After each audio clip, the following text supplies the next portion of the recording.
Hi, everybody. Welcome back to Hear Our Voices. Thank you for coming out this week. We have so many things in store for you, and I hope you're liking the season three, to be honest. We put a lot of effort and time into these podcasts, and we hope we're giving you the best information that we actually can give you. And I hope the information is helping you. I hope the stories are inspiring you. I hope that anything we give on this platform can help you make your life better, or you could take a tip from what we give you to better you and your family's lives in shelter or out of shelter. So let's get some things in the way. Welcome back again. As I said, is your host Kay Did coming back out to you. And also, we can you feel please follow us on our social media platforms. We do YouTube, we do Facebook, we do Instagram, we do TikTok, and we do. I feel like that's it. Probably. Sorry, guys. We do a lot of different things. Also, in the description box down below, there will be information about resources that you and your family can get. Um, we mostly go on family homelessness, but some of the resources do cross paths with single people. So if you want to look through that, you can. If you know anybody who wants to get resources, we can definitely give that link back to out to you. If you want to follow us on social media, again, everything will be down below. And if you're a person who wants to share your story anytime about being homeless in the US, we definitely love to have you. If you are couch surfing, that's considered homelessness. If you're a person in shelter, if you're on the street homelessness, we do take all stories if you'd like to give that out. If not, it's fine. Just you listening to what we have to say works for us. If you're a person with resources, we would love to have you, or you can just give us a resource so we could put down below in our resource packet so it could be able to help out other people, other families out here in New York City. So today we have a guest. Her name is I forgot when butcher it. Diana Mendez. She's a special an advocate, a person who helps people with Specialist. advocacy. Sorry, she'll tell you more about her. I feel like I'm gonna butcher the whole name. I'm sorry, guys. Um, but yeah, she'll tell you more about what she does, and we'll get into the podcast, guys. Stay tuned. Yes. What's your title again? So can you see my name? Do you see it says New York City Regional Family Advocate Specialist? Can you see it? If you I tap can my see name? it. I kind of Um, see it. I wear glasses and I wear contacts, and I don't have either of them on, so Okay, I can't see it. Yes. okay. Not a problem. I'll introduce myself with the title. Yes. So, can you tell me a little bit of what you do for your job and how you help families advocate for themselves? Okay. My job as a family peer, regional family peer advocate is to actually help families, especially parents that are in need of special education services. Being a parent myself with a 27-year-old on the spectrum, I realized that when I try to get resources for him, it was navigating the systems was a nightmare, and so I decided to become a self advocate, and I said to myself, you know what, from this point on, I'm going to educate myself and I'm going to actually help parents who reach out to me and show them, the best that I can, how to navigate systems. And so I noticed that I had my son that I could have diagnosed him at 6 months, and I almost waited a year and a half. And then when I learned of his diagnosis, I panicked, and I put him in the first neighborhood school, and not realizing that it wasn't good, that he needed to be around people with the same diagnosis.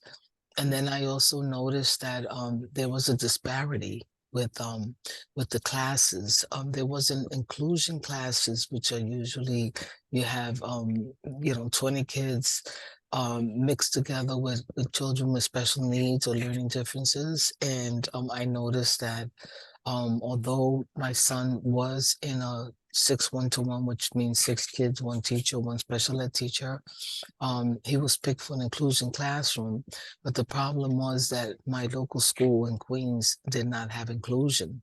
So, long story short, I actually had to find families that had special needs kids, and under the federal law of FAPE, which is free and appropriate education, my son was entitled to be in his local school with his sister. He has a sister that was 2 years older than him.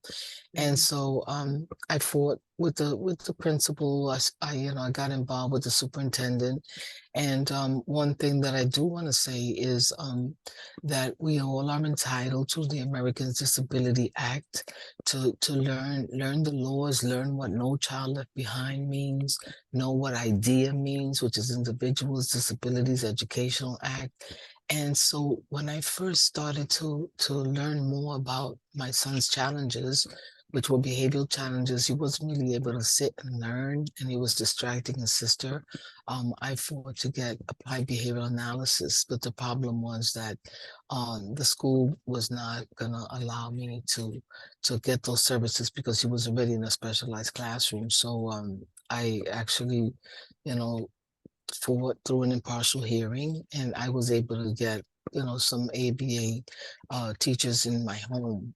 And I learned about ABA. I also converted my apartment into pictures because he wasn't able to point or let me know what his needs were. That was part of why he was so angry.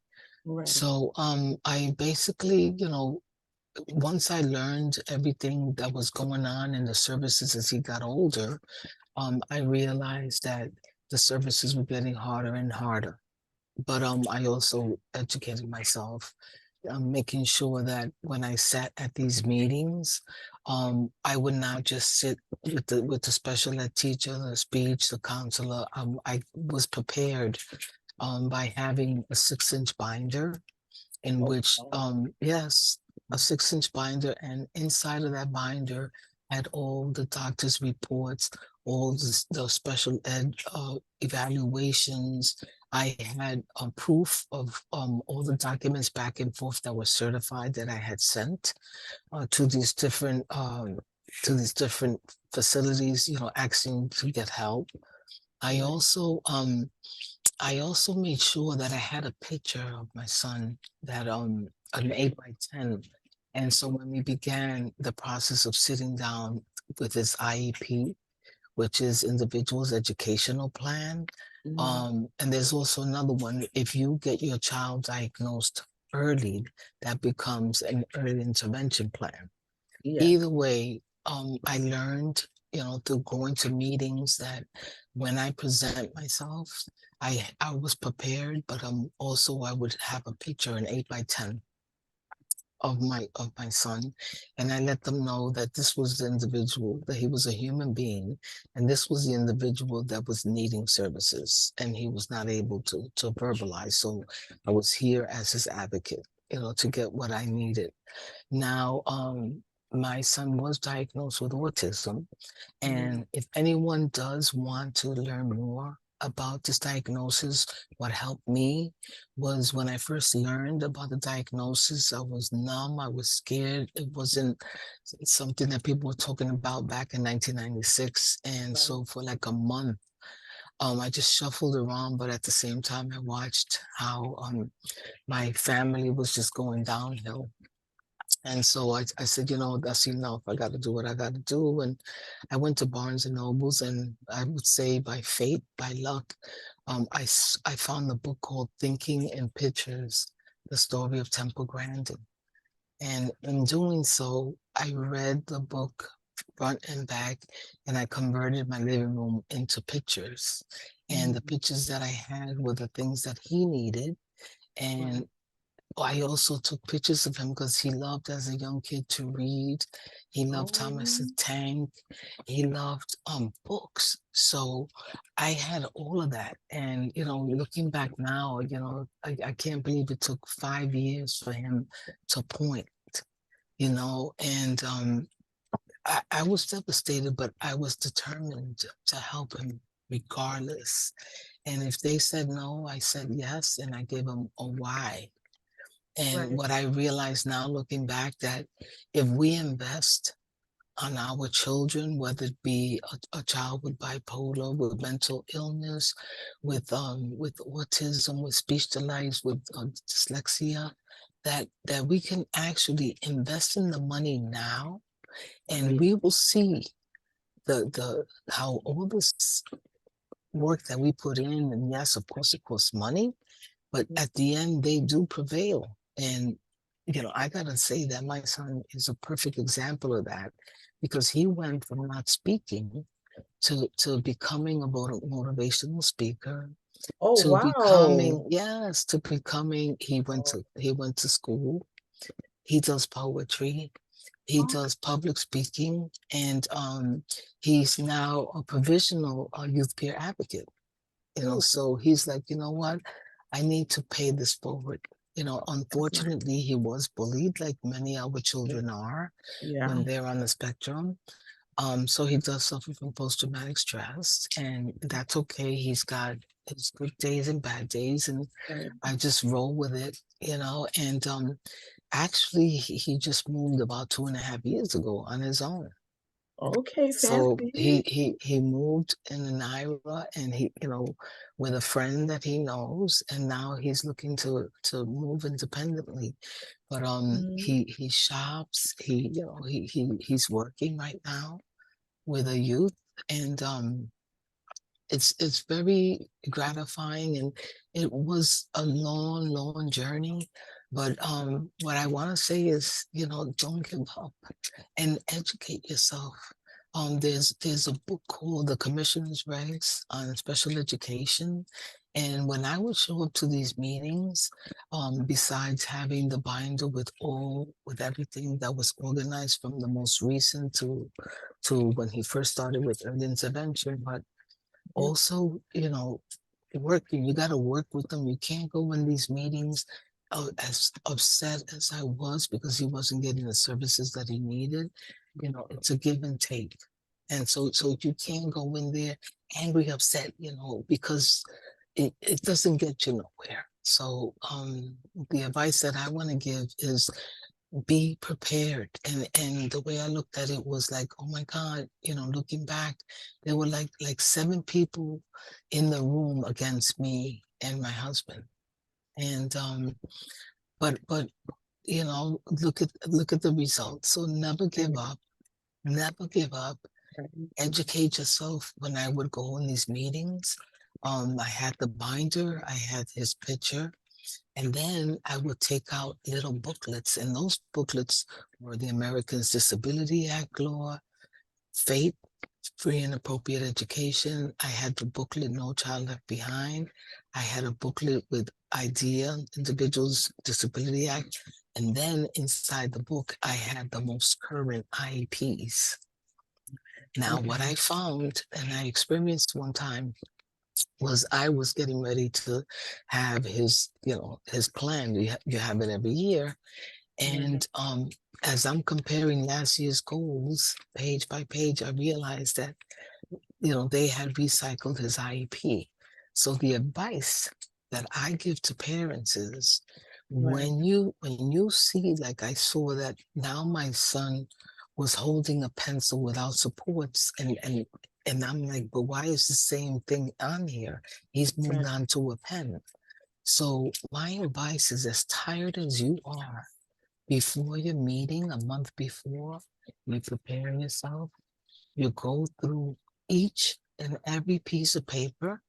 If your child has serious behavioral problems, in school, that he can't do it, or he's distracting other kids, there should be a functional behavioral plan in place. Right. Now, a lot of teachers do not like to check that box off on the IEP, but sometimes our children do need, you know what? My child is interfering with not only just his education, but with others. And a lot of parents don't know this, and I'm not sure because this was 1996. Okay, Right. he's almost 30 now, but I remember that I had to come to terms with him not being able to do 20 math questions. So there's a section at the beginning of the IEP that talks about lowering the grade point average. So instead of him doing 20 math questions, he was able to do 10 of the same Okay. until he mastered it. Math is Right. not an easy subject to It's begin with. not. Okay.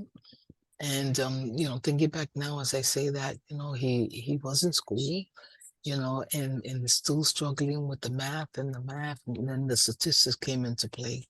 And then I also just see a lot of discrepancies, a lot of siloing going on with the Office of Disabilities. And Right. how I know this is because I stopped going to college to help my son for almost 9 years. And in the Wow. process of doing the paperwork for him, because he graduated in June, and I was at LaGuardia Community College. I said, wait a minute, I'm doing all this paperwork for him, but what about me? He's okay now. What about your education? And Right. so I enrolled in the same college like him because my records were there. And it was amazing because he took human services mental health and I took child psychology. Oh, wow. And so there was a lot of classes that he took that I took and vice versa. So there were times that we would see each other in the hallway and we make believe that we didn't know each other, like, That's but funny. it worked itself out. And I was part of that office for, people with disabilities. And um I saw a lot of justly things that were being done, not just to my son, but even myself. I was like, and before I forget, this is very, very important.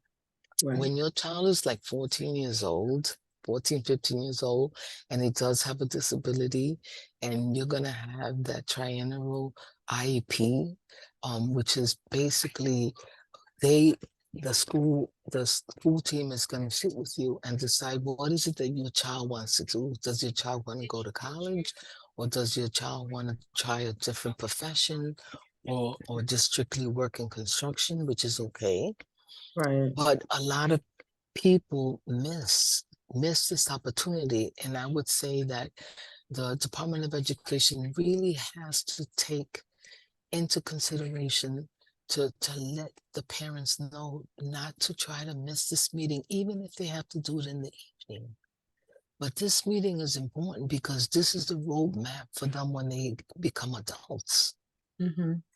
And some schools will tell the parent, you know what, he's 14 years old. Maybe he can't do school. Maybe he should get that credentialed diploma. Right. But they don't tell you that that diploma. And it depends because I really respect this field, and there are children with learning disabilities, children with autism, with other stuff that maybe they're not cut out to do schoolwork. Right. And that's okay too. But I Right. was almost convinced to a point, 99.9%, that I was just gonna say, you know what, forget this. He's not gonna do a local diploma, and let him just get into construction or whatever. Right. And the teachers were also telling me, you know what, this is the time, wait, he's really going through a lot of changes. Maybe you should really just get him an IEP diploma. And I thank God, I really thank God that I decided, because I was even told, you know what, he's going through, growing pains at 14. Yes, they are going through Right. growing pains. And I was so close to saying yes to the credential diploma. And then I said, no, we're going to try. Right. And to my surprise, um, my son didn't tell me anything, but he actually got his local diploma. And then he Mm. worked on his regent's diploma. He didn't tell me nothing until he showed up. He said, look what I got for you. He did And better than me. it was I didn't cute. even try for that. I was like, never mind. I was very upset with it because if you go to Jersey, and Jersey doesn't even have regents diplomas. Yeah. Well, again, you talk about the disparities, the injustices, but that was a great surprise, and also it was hard, and a lot of people overlook even the siblings, Mm. that the siblings are being affected because they're embarrassed. They Right. have friends, and another piece that's so important is that social piece. Right. Like I would read the diagnosis. I actually got to a point that I got disgusted, and I said, you know what? In school, all the families are getting invited to birthday parties, but none of our children were. So I opened a support group, and I had about 15 parents, and we would get together and we would prepare for our meetings. We would have celebrate their birthdays. Mhm. And it was such a special time. They all grew up. Some of them went to college, and so the group did break up, but we still keep connected, some of us. But it got to that point that I said, you know what, I'm done. I'm going to find a way to help these parents and myself, because some of the parents had children that the kids were older than mine. So Right. when I would welcome them into my apartment, my son would take the kids in the room and do gaming, and some were artists, and then I would grab the parents and learn what was going to happen in 2 years. So I would be prepared. And then I would also help those newcomers that because this is uncharted It waters. is. It's bad enough that you have a child and you're not given any instructions, and then you throw the mix of having someone with special needs, and it's very, very, very difficult. I am not gonna lie. And something else that I did do, I knew that eventually I had to tell my son that he had autism. And so you're not going He to tell didn't him in know? your, I'm confused. Wouldn't you not know no, you have that? Or you can't tell? no, they know, but they need affirmation. They need Oh, it confirmed. So I set myself up. I set myself up I said, when he's 11 years old, I, as a mother's intuition, I said, this is going to be it. So what I did was, I had my computer open and I had two tabs open. I had one with with autism diagnosis, all the seven characteristics, and then the second one that I had was all the people, Einstein, Van Gogh. There was so many people on the spectrum, right, and so I wanted him to also see that this is not a death sentence. You're wired differently, but right. but you're also a genius, and so how my approach was, and this came out in the Department of Ed, under the newsletter back in, I think, 2009. But I asked him, I says, Mark, um, do you feel different? And he's like, yeah. And I'm like, do you feel like when you're in school that you're treated differently? Like you don't belong. Everything was a yes, yes, yes. So I grabbed him by the hand and I said, come here, let me show you what's going on. Right, And so I opened the computer and I showed him, I says, look, this is what's going on. I said, you have autism. And these are the things that you had, these are the things that you had. So no eye contact. I said, nope, now you look at me. You had no voice. Now you can talk.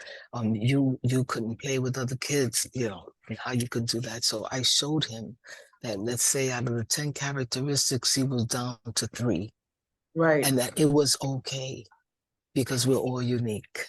right, Then I opened the other tab and I said, check out all these people that have autism spectrum like you.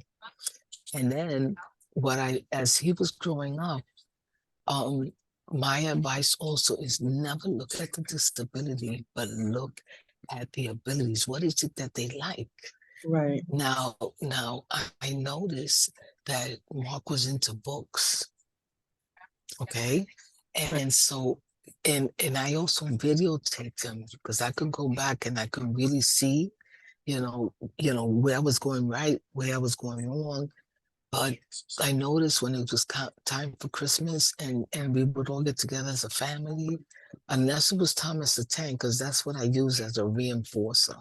Now, there was times that my son just refused to do certain things.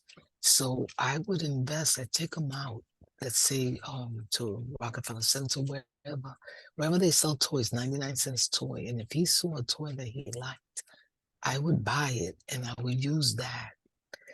And I would make it valuable by using it only if I saw that he was sitting down, and even if it was for 5 minutes. And I says, you know what, when you're done, I'm gonna give you this toy. And then I would put a timer. You sat for 5 minutes, you're gonna get to play with this toy for 5 minutes. I know a lot of people are not into ABA. You look it up, and the mice, and you give them chocolates and this, but there's ways that you can change the way it's taught. It's very, very important. And before I forget, I started to mention that I went to Barnes and Nobles and I found the book Thinking in Pictures, which is the story of Temple Grandin.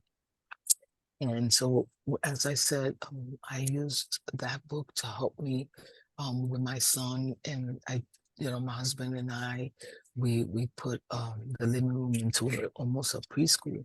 But the beauty behind this story is that 7 years ago, they actually made a movie.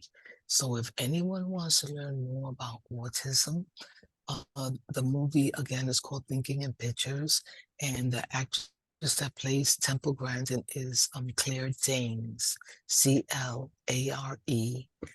Her last name is Danes, Danes. She's an actress that once you see her, you'll know who she is. But the reason why I mention it is because when we all saw the movie, we cried, but more importantly, my son said, "This is it. This is the movie that the teachers need to see, the doctors, the providers. They all need to see this movie so they understand and get into our head." I have a question. Why did he wait that long to tell him? Because I would assume that. Well, obviously I don't have autism. So I don't know what they're capable of assuming.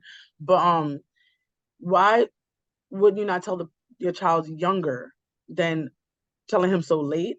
Because I have something also, like I had JRA. I was born with certain things, but like as I was younger, I knew what the stuff was. Also, I visually, my eyes are bad. I could visually see that something's wrong, so that could also be differently than what's in your mind. So why did you wait to go that long by telling him? I waited. I waited because something like this, it's like telling someone you have breast cancer, Right. okay? And you don't know what the outcome is going to be. And the reason why I waited was because I needed to comprehend. Some kids at 9 years old, especially when you're on the spectrum, you're delayed 2 years, most of our kids. And so for me to throw this information on him, I needed him to be mature to even sit. Remember, he wasn't sitting, he was all over the place. So it's important. There's a time and place for everything. And in this case, I saw him maturing around 10, 11. This was all planned out. But I wasn't going to tell him at 7 or 8 years old. No way. No way. Now that's up to the parent. Absolutely. But I thought about, if I played it out in my head and I said, if I tell him this now, he can get depressed. He can not just get depressed, but he can act out even more. So that was my reasoning. Another reason was that my son and I, as a family unit, I do believe that a family that prays together stays together. And every night, I would sit with my kids, and especially Mark, and I says, well, how was your day? And he told me, my day was not a good day. As a matter of fact, this world is not a good world. And I'm like, what's going on? And he said, well, I didn't want to tell you I love you, and I didn't want to hurt you, but I've been bullied since the first grade. I'm like, what? I said, get up from the bed. Let's talk. When did this happen? How did this happen? He explained, some of the teachers themselves would embarrass him. The teachers too? Oh Yes, my gosh. yes, yes. That is But sad. I'm sorry if you're yeah, an educator who's listening to this. I don't, if that's your job, there to uplift the kids, not put them down, because wherever you say can affect them for the rest of their lives, and it's not right. I'm just putting it out there. But that Yes. hurts my heart. Like, Yes, yes. So, so in learning this, he was explaining to me, well, you remember when you put me in the center to help me socialize? Well, I wasn't doing the right thing, and one of the leaders there, they slammed me down, body slammed me, and a lot went on. And this is why he suffers from post-traumatic stress, the bullying of the kids, making fun, and it's very hard. And so another advice that I want to give is if you have your child, that goes to school and let's say he loves his red Snickers and he's always, there's a certain age where they want to look good, and then all of a sudden you see them withdrawn. That's a red flag. Don't just choke it up and say, oh, you know what? This is growing pains. Something might be happening in school, right. okay? Because he was also bullied in on the bus and everything. And so I go back to, what about the bus matrons? Where were they at? But I, as a child, was also bullied to a point that the teachers had to walk me home. So I could Wow. relate. In the 60s, I was bullied really, really bad. And so I totally understood what my child was going through. And so look for those red flags. You make sure you look for those red flags because they're real. They're real. And what I learned now, I question like a lot of things, and I realize that we're all unique, and not everybody wants to be around people, That's and true. that's okay. It is. That's okay. Just don't isolate yourself, because you know what? I truly believe that for every person that's in this world, there's somebody out there for you. It's true. It's definitely true. But you also got to put your best foot forward too. There's a lot of meetup groups. There's people tell me, that they have teenagers where they want them to find love. There's you want to learn about it. There's Love on the Spectrum, Netflix. Mhm. Okay, and you can see how people on the spectrum are looking for love. It's a beautiful show. It's a beautiful show. But anything, you know, there's another way to help someone that you want them to get out of the show. There's two New York City programs.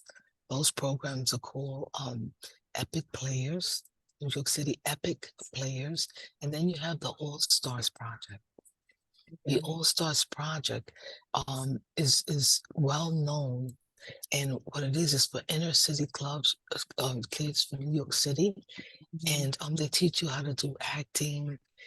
They're Yeah. on 42nd and Ninth Avenue, and this also helped my son and Epic Players. They're free acting programs.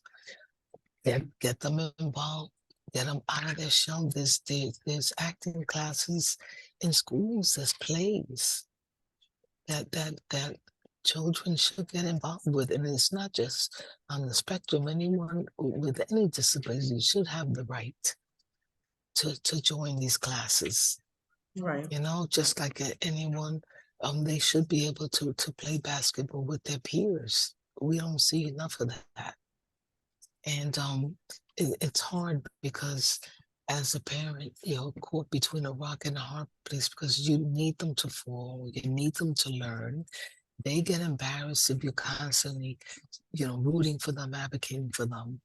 And so one of the things that I also did was once I had the talk with my son, to let him know what he had, his diagnosis, I would actually get involved with the city council on special education, get involved with the PTAs in the school. Um, if there was going to be a presenter, that had anything to do with autism, to help them understand, some individuals on the spectrum are keynote speakers for, let's say, YAI, Young Adult Institute. And I would show my son, and I says, look, I said, you see that man speaking? I said, he's on the spectrum like you. Look at the way he talks. Look at the body language. Look how he commands the audience. He's talking about his experience. You're going to have to learn this because you're going to have to advocate for yourself. I'm not going to be around forever. Right. And as he got older, I started to teach him how to cook, hand over hand. Take out your marble notebook. This is how you do rice. This is how you do vegetables. And he's a vegan now. It's funny. But he learned how to cook. He learned how to cook. He learned how to travel. I was also asked, do you want your child travel trained in public school? And I was like, no, I don't know want to do this. But I signed the document and I left it in God's hands. And he takes us places. He knows how to work the MTA, through Google Maps, but he knows how to take the train and the bus. That's good. I have a Yes. question. It Mhm. was way in the beginning though. So you said you could tell by 6 months that something was different. And you had an older daughter, so you could probably tell, even though all kids are made differently, you could tell the difference of where the milestones were not getting, hit. That doctor asks you, is this child doing this? If you don't know if your child is, when you go to the pediatrician, they check these kind of boxes like, can they pick up Cheerios? They ask you simple questions to see where your child is at. Can they say a certain amount of words by like a year or something like those things? How can The you milestones. also Now, with the people with denial? Some people denial what their kids are actually going through and they really need help. How can you help a parent like that? okay, so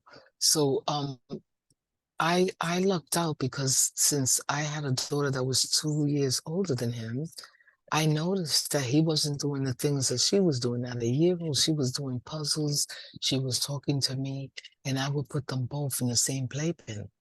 And it was like she didn't even exist. So that was the first red flag. Oh, yeah. That was the first red flag. And I have to say, I go back to what I originally said that, of course, it hurts to know the truth, but you are doing an injustice if you know and you can see that your child is not speaking and there's services out there to help. A lot of people don't want to label their children, and that was another thing that I struggled with. That he was just on his IEP, he was a child with a disability. And one of the principals to tell me, you know what? If you want to get the right services and you want to help your child that's nonverbal, put the word autism on the IEP. And Right. once I did, all services were open to Right. me. And again, whatever you put in, the time that you invest, the time that you invest in your child, you reap what you sow. My son is a perfect example of that. That he's I out the house, that he graduated from college. He still, if he wants to do his bachelor's, he can go for it. Very respectful, motivational speaker, youth peer advocate, paying it forward. I believe, guys, for your children, they come in the world, they can't advocate for themselves. But you being their parent, you have to be their first advocate, and they have to see how you're doing it to replicate advocate for themselves as they get older. Um, you have to make sure any services, any questions you might have, you can Google it. Call 311. These services are for you. Don't wait till they get to elementary school. I'm not saying if they go elementary school and get them services, then it's going to be too late. No, I'm just saying your child are years behind because they didn't get these services as young as possible. Babies, children are like sponges. They are, especially nowadays. These kids are just woof. But these babies are like sponges. The earlier you can get them intervention for walking, for speech, anything like that is the best. As soon as possible is the better outcome for your child to do things much faster. They're still gonna learn on their particular speed, but if the earlier you get these things put into place, the better they can be. And don't be embarrassed. Everybody's different. Everybody got a problem. Everybody has something. Your child is or person that you know, because it could be one of your friend's child, you see something, and you're like, maybe you need to get them services. Some people they feel like it's them. It's not at this point, it's not even about you, how you feel. It's about how the child's gonna be in the world and make sure they have the tools that they need to survive. Because Right. you're perfectly, you could do what you want to do, but this child needs the tools to be able to survive and to thrive in this world. We don't want our children, our babies to be behind because we are feeling away. You got to put your pride aside. You could cry a little bit. I'm not saying you can't cry because you're gonna feel like, oh my God, what did I do wrong? But everybody comes out different out the womb. And whatever a person might have, it doesn't matter. Because as she said, Einstein, her son, I was struggling in school for Regents, and I don't have an IEP. I probably needed one, to be honest. But that's a different story. But he got a whole Regents diploma from a child who could not speak to a child who's now speaking in front of audiences. You don't know what your child can be in the world.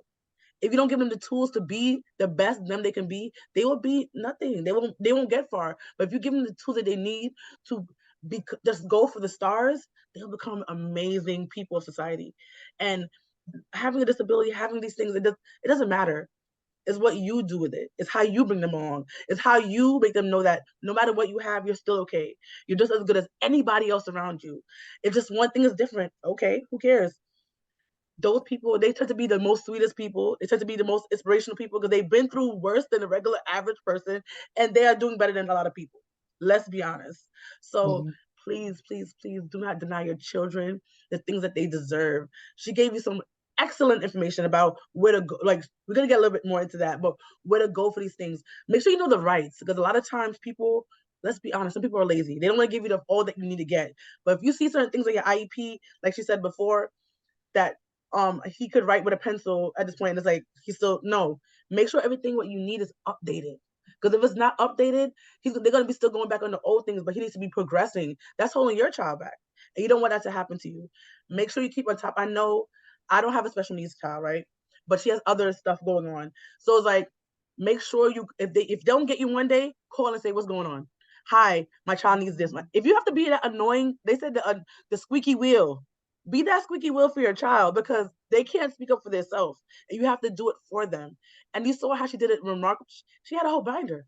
I can imagine walking around with a binder with me with all these things and making sure people also, in general, with homelessness, with this, a lot of things, people just see a number or they see a chart or they see a name. I'm happy that she brought the face of her child so people understand this is the person you're talking about. It's not just a number out there or statistics or data. This is a person, and she brought a face to that person. And that's the best thing you could do. Bring your child around in your heart, bring them in your hand if you have to, and make them understand you're not just making laws or changing things based on just statistics. Statistics are great. We need data. Let's not go, we need data in the world to get certain things done. But these are people's lives you're talking about. And she made sure she got the things that she needed for her son to be able to flourish in life. And I know he's grateful. I know he's right. Like, because some kids did not get that. Let's be honest. A lot of kids and parents out there, they kind of, after the first year, they're giving up. I'm not saying it's like, but some people also don't have the resources what to get things at. But we are here to hand you the information. I can't walk with you throughout the steps, but I can definitely provide you with the information that you will need to make sure that your child can go the distance. And if you listen to this, your child is 5 or 6 and they still can't talk, because I've met some people and I'm like, maybe a baby needs some help. I'm just saying, it's still not too late. They might be a couple of years behind because it started too late. But take the information that we provide for you to make sure your child can get the best thing possible. I'm telling you. So I want Right, you to tell me again. You had different services. Like, did you go right, initially in the, because you said you started a little bit later. Did you call through on one? Granted, this is from the 1996, but the stuff right. is usually the same in a way. Yeah, Some things might change, but they're usually kind of the same area. But what did you I get? wanna, yeah, I wanna explain and be clear that our children, when they're in school, Yes, a lot of teachers have no idea, even the true. special ed teachers, what services are out there. And I need to make clear that there's two support groups that any parent should join, because you get what you need through masses, and I really believe it takes a village. So one of the groups that I want to mention, which are important, is includenyc.org. They have support groups, okay? Right. And then they also help, hold on a second, They also help with if you have a problem in school, you have your little one and he's entitled to get a para, and they saying they don't have a para, you reach out to this agency. They used to be called Resources for Children, but it's called includenyc.org. And go into their website. Another wonderful support group is Parent to Parent of New York State. You will find a lot of resources, including support groups. Another one is Autism Speaks. Autism Speaks been around for a while. Their website is incredible. There's a lot of resources, but you can't do this alone. You're going to need a support group because this is how you learn the ropes. I didn't know what OPWDD is, and OPWDD is a state services that you get.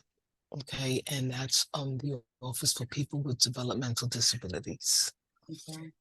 And once you, if you fall under the criteria, right? If you fall under the criteria, you will you will get services at home. They come to your home and you can get respite services, and you can get 4 to 8 hours of just a break where they help your child. And then as they develop, they will help them with homework. They will help them to get out in the community. It's called community habilitation, but you got to go through the front door. That's the name of the program, the front door through OPWDD. Okay. And this will also help your child. There's like 7 different disabilities, not just autism, that you're able to actually get services for. Yes. And some of these services, what I understand, stays for you for the rest of your life. They'll check in. I want to say this is this program. So it's a good way. I'm like, we're not going to live forever. And we all parents want our kids to live after we are gone. And if you can get a program put in place while you're still alive, because you don't want to wait after you're dead, you can't do anything, right? You got to make sure things are in place for your children after you are gone. And this is one of the programs that will be helping you. If you want to stand I want to say somebody had told me, I'm not sure, this could be totally wrong. Like they check on your child at least once a week or so just to make sure they're on track with certain things, depending on what their particular thing is. Because she said they have different disabilities that you can go there for. So depending on how much, little or more they need, that's how they help you. And this is a good. I mean, this is a great resource to have. If you're a person in a shelter and you still are a little bit confused, a lot of shelters should have this part for the DOE, and you could ask them how can you get implemented in these certain programs and what school is the best for you and things like, especially if you're in a shelter and they just want to put you in any school, make sure they know you have a special needs child in a certain school they have to go to make this sure their education is best. So make sure if you want to get a transfer in and things like that, we have done different podcasts about that. Make sure they either put you into a school nearby. If they don't, you can see how they can help you with that. The advocate people can help you how to advocate to get out of that shelters to get into different schooling for your child. Because not if it's a classroom with 20 kids and your child has a hard time either being around people sitting still or even doing a certain type of work, maybe that's not the best classroom environment. And a lot of classrooms now is not even 20 kids. They have about 28, 29, 30 kids in the class. And for me alone as an adult, it's hard to struggle with that. So if your child needs some extra help, they should get the help that they need. Um, Anything else you would like to say about what the parents should go by and where they should look for certain things? Well, it's important, and it saddens me that, as you mentioned, when you have your child and something's not right, when you first, go and you meet your pediatrician, on the form, it has all the milestone. Is he sitting up at 6 months? Pay attention to that. Pay Yes, attention to that box where it says, he might be meeting some of the milestones. So what does it hurt to tell the doctor, you know what, he's doing this, but he's not doing that? right. The information is there, and there's no excuse now. Whatever Especially you now, yeah, see, yes, there's no excuses. At the tip of this, we have our phones, it's on the tip of our fingers to get any resources that we want. Don't be afraid, because again, you're investing on your child that gonna be somebody incredible in this world, because we all got gifts. If focus on those gifts, don't focus on the disability, Focus on the ability, and they will get far. They will get far. Sure. Yes, guys. I really hope this is helpful. I hope that now people could pay attention to their kids more and really seeing if that, something is wrong. And if it's wrong, it's not your fault. You just have to get the proper tools for them to thrive in life. And just I know probably also if you need therapy or counseling, go to somebody. Some people believe in it, some people don't. But counseling and therapy can, help a lot of people with different things for yourself as a parent. Because your child can't be the best they can be if you're not also your best. This might be depressing for some people. They don't understand how it's happening, but you have to also pick yourself up and make sure your child is getting what they need in life. And this is I hope please, please, please don't make our children just, not get what they need because we are thinking about ourselves. Really give them what they need to survive and Fall be through in the this world. cracks. You don't want them falling through the cracks. Yeah. We Okay? You definitely don't don't. want that. You don't want that for Yes. sure. So thank you guys so much for coming to the podcast one more time. Please follow us on social media. All the information that she has given to us in this podcast will be down below. I hope this could help anybody's family out there.